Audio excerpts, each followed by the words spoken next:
William Carey మన భారతదేశానికి వచ్చి 40 భాషల్లో బైబుల్ తర్జుమా చేసి, ప్రియ దేవుని బిడ్డారా, కూతురు బిడ్డ చనిపోతే, భార్య చనిపోతే, పిల్లలు చనిపోతే, కుటుంబం అంతా పోయినా కూడా దేవుని పరిచర్య పని వదిలిపెట్టలేదు.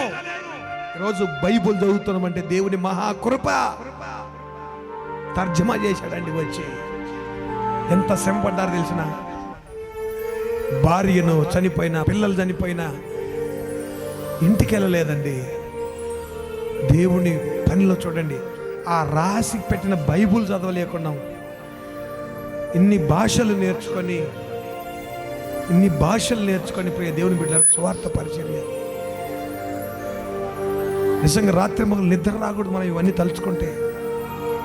ఎంత గొప్ప పరిచర్యలు చేశారు మిషనరీలు.